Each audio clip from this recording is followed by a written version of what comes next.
എന്നെ കണ്ടാ സാറ് മൂഡൌട്ടാവുമെന്ന് എനിക്കറിയാം. എങ്കിലും വരാതെ നിവൃത്തിയില്ല. ഞാനിന്നൊന്നും കഴിച്ചിട്ടില്ല. എനിക്കൊരു ഗ്ലാസ് കഞ്ഞിവെള്ളം തരുമോ സാർ?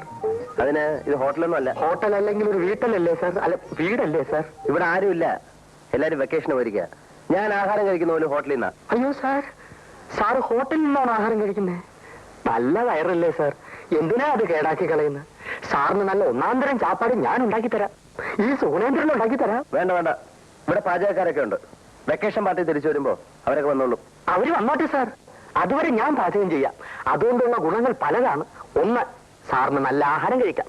രണ്ട്, അത്രയും ദിവസമെങ്കിലും എനിക്ക് പട്ടിണിയില്ലാതെ കഴിയാം. മൂന്ന്, സാറിന് ഇഷ്ടപ്പെട്ട എന്തെങ്കിലും തന്നാൽ അതെനിക്ക് വീട്ടിലോട്ട് അയക്കാം.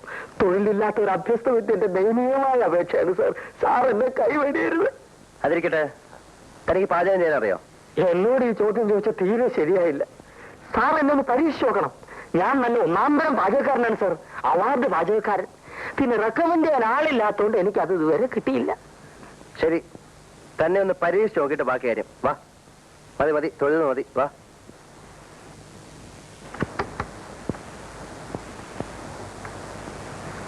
ആ, ഇതാണ് അടുക്കള. വേണ്ടതെല്ലാം ഇതിനകത്തുണ്ട്. വൈകിട്ടത്തെ ആഹാരം ശരിയാക്ക്. ചോറും കറിയും മതിയല്ലോ സാർ? മതി. ഊണ് മോശമാണെങ്കിൽ അപ്പ സ്ഥലം വിട്ടോണം. ഓക്കെ? Okay sir. സാറ് ബാക്കി മുറികളെല്ലാം പൂട്ടിയിട്ട് വയ്ക്കുള്ളൂ. തിരിച്ചു വരുമ്പോഴേക്കും അത്താഴം റെഡി. ശരി. ഒരു ചമ്മന്തി അരയ്ക്കാൻ പോലും അറിയാൻ പാടില്ലാത്ത ഞാൻ എങ്ങനെ പാചകം ചെയ്യും? എന്റെ ഗുരുവായൂരപ്പാ, ഈ പരീക്ഷണത്തിൽ നീ എന്നെ കൈവടിയരുതേ.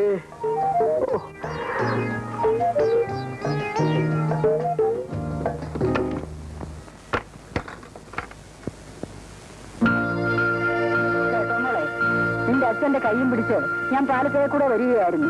നടുക്കി വന്നപ്പോ നിന്റെ അച്ഛനെ കാല് തെറ്റി പൊത്തോന്നൊരു വീഴ്ച.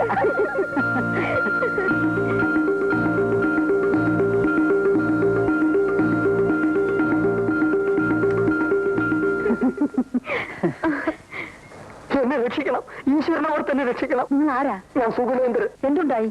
ഒന്നും ഉണ്ടായില്ല, ഉണ്ടാകും. അതിനു മുമ്പ് എന്നെ രക്ഷിക്കണം. ഞാനൊരു BSc കാരനാണ്, തൊഴിലില്ല. 5 സഹോദരിമാരുണ്ട്. അമ്മയ്ക്ക് വാദം.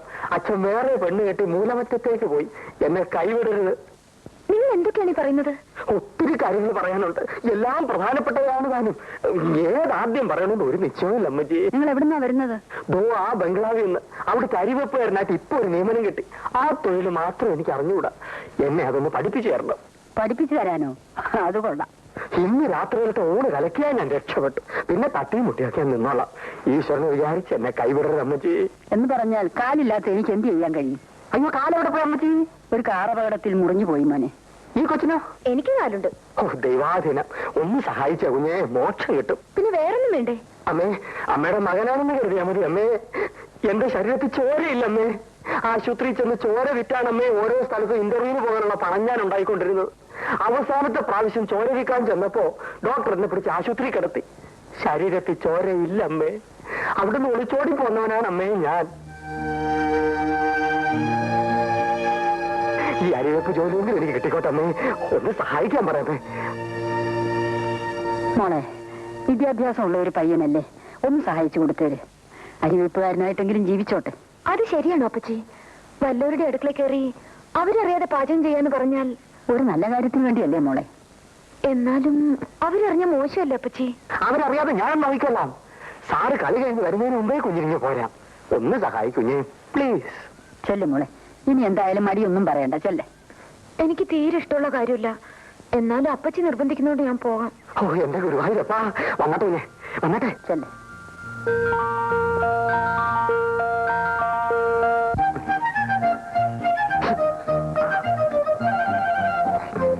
കുഞ്ഞേ, അവിൽ നീ കായ എങ്ങനെ എരിയും?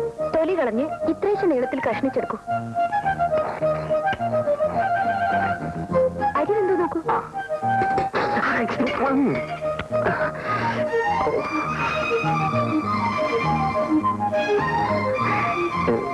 കുഞ്ഞു തന്നെ നോക്കിയാട്ടെ. ഇച്ചിരൂടെ വേകണം. വേവട്ടെ വേവട്ടെ.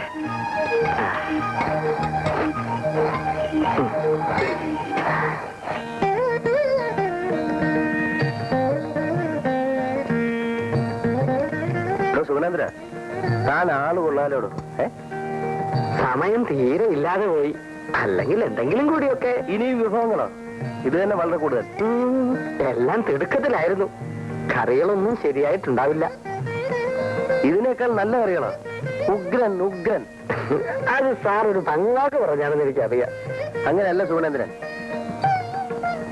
ഇത്രയും നല്ല കറികൾ ഈ അടുത്ത കാലത്തൊന്നും ഞാൻ കൂട്ടിയിട്ടില്ല. എന്തൊരു സ്വാദാണ്. സാറിന്റെ സന്മനസ്. ഏതായാലും അമ്മ വരുന്നവരെ ഈ പരിപാടി അങ്ങ് നീങ്ങട്ടെ. ബാക്കി കാര്യം അത് കഴിഞ്ഞാലോചിക്കാം.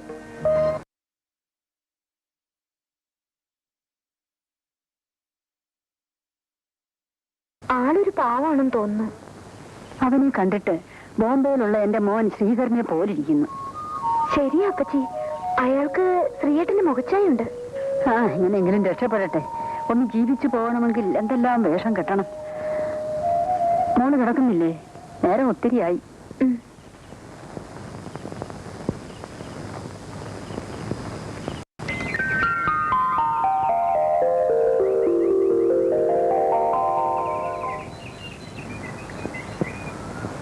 സുഗുണേന്ദ്ര,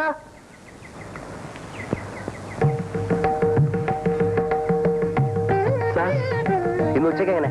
മട്ടനും ഫിഷും രാവിലെ തന്നെ വാങ്ങി വെച്ചിട്ടുണ്ട്. എങ്കിൽ ഫിഷ് മോളിയും മട്ടൺ ചോപ്സ് ആയിക്കോട്ടെ. ഏറ്റ് സാർ. അങ്ങനെ അങ്ങോട്ട് തകർക്കണോ? തകർക്ക്.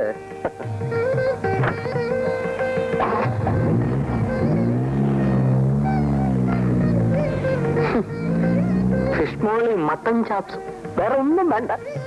എന്റെ മീനാക്ഷി അമ്മേ രക്ഷിക്കണേ. ഒരു പ്രാവശ്യം കൂടെ ഒന്ന് സഹായിച്ചു കൊടു മോളെ. ആ നിൽപ്പ് കണ്ടില്ലയോ? അയ്യോ അപ്പച്ചി, എനിക്ക് ഓഫീസിൽ പോണ്ടേ. സാരമില്ല മോളെ, പോകുന്ന വഴിക്ക് ഒന്ന് കയറി ശരിപ്പെടുത്തി കൊടുത്തിട്ട് മോള് പൊയ്ക്കോ. ഫിഷ് മോളി മട്ടൻ ചാപ്സും ഇതിന്റെയൊക്കെ പേര് കേട്ടിട്ടുണ്ടെന്നുള്ളതല്ലാതെ ഞാൻ കണ്ടിട്ട് പോലുമില്ല കുഞ്ഞേ. എങ്കിൽ പിന്നെ ഇതൊക്കെ ഉണ്ടാക്കാൻ പോകുന്ന എന്തിനാ? ഞാൻ നിരപരാധിയാണ് കുഞ്ഞേ. ഇന്നലത്തെ ഊണിന്റെ സ്വാദാണ് ഈ ചതി ചെയ്തത്. കുഞ്ഞ് രക്ഷിച്ചില്ലേ ഞാൻ ചാപ്സ് ആയിപ്പോ. അമ്മച്ചി ചെല്ലു മോളെ. ശരി വാ.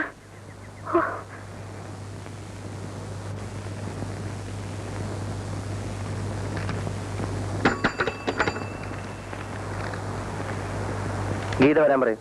അവരിതുവരെ വന്നില്ല സാർ. മണി 11 ആയല്ലോ. ഇനി വന്നില്ലേ? ഇല്ല സാർ.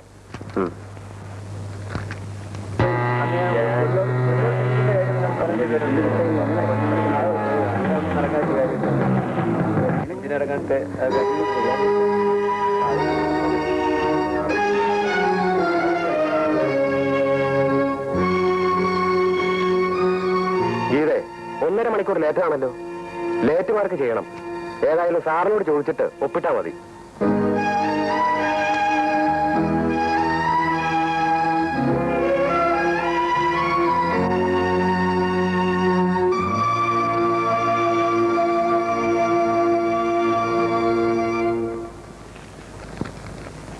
ഗീത വന്നില്ലേ? വന്നു സാർ. വരാൻ പറയൂ.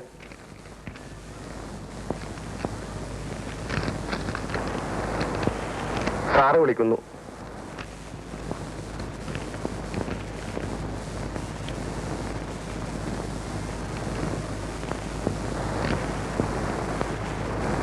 ക്ഷണിക്കാൻ വേണ്ടി കാത്തിരിക്കുകയായിരുന്നോ?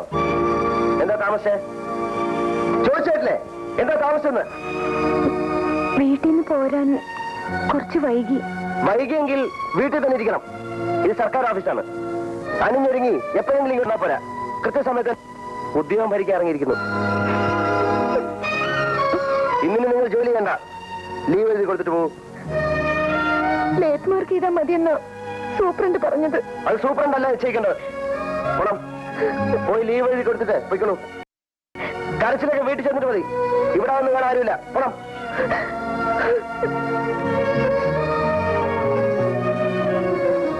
ഒരയൽവാസിയോടുള്ള സ്നേഹമെങ്കിലും കാണിക്കാതെ ഇറക്കി വിട്ടുകളഞ്ഞല്ലേ മോളെ.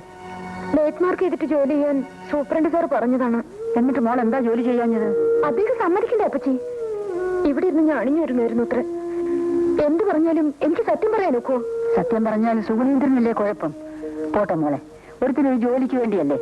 സഹിച്ചുകള മോളെ, ഈശ്വരൻ അനുഗ്രഹിക്കും.